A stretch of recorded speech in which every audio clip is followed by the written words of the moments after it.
Le zone d'altitude protégée est une labellisation qui prend en compte différents aspects.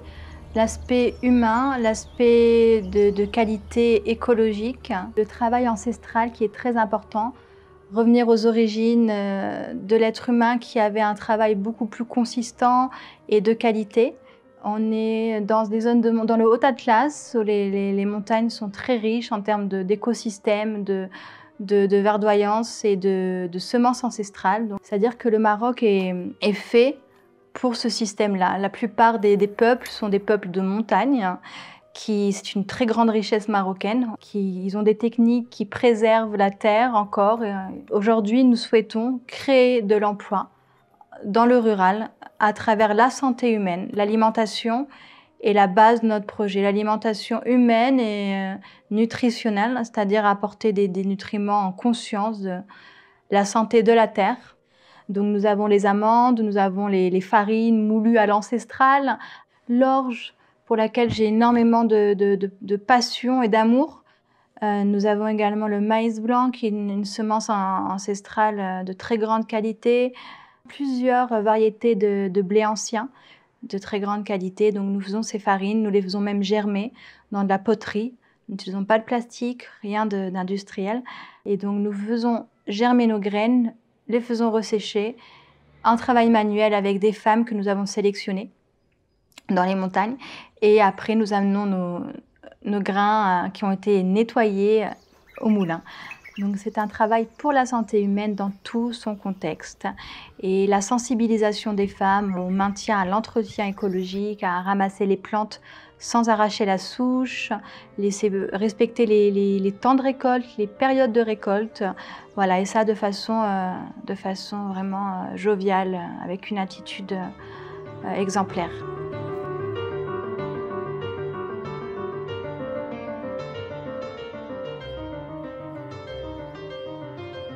La rose de Damas.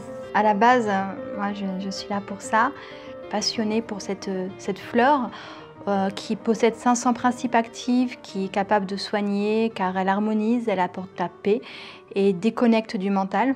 Donc on soigne en guérison, on soigne par le cœur, une puissance forte qui découle par les mains.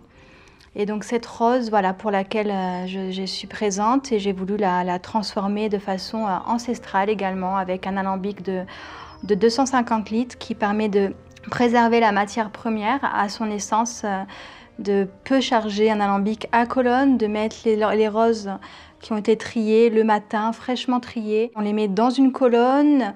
L'alambic, la température ne dépasse pas 100 degrés, donc c'est une distillation douce. L'eau de rose est décantée dans des cuves en cuivre de 200 litres pour l'arôme, laisser décanter l'arôme et après être stockée dans des cuves artisanales en inox 304L. Donc nous laissons après encore maturer notre eau de rose pour enfin la mettre sur le marché dans des bouteilles écologiques en verre. Nous n'utilisons que des packaging en craft, 100% recyclables. Les fellahs nous le ramènent tous les matins, leur sac de roses. Et chacun, on les paye au fur et à mesure.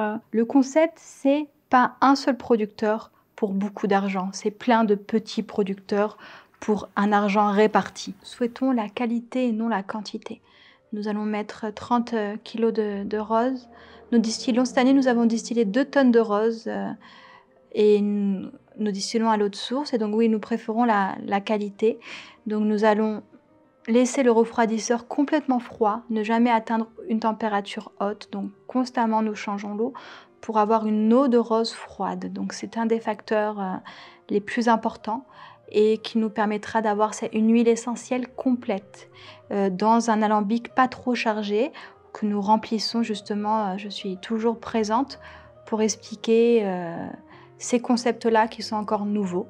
Car actuellement, on privilégie la quantité pour la production, pour la vente. Donc nos huiles sont des concentrés de lumière, d'énergie et de soins. Elles soignent en profondeur, elles réharmonisent, elles apportent de la santé et de la beauté sur toute la valeur d'action déjà que j'essaye de mettre dans ce que je fais et d'émettre des qualités thérapeutiques assez grandes.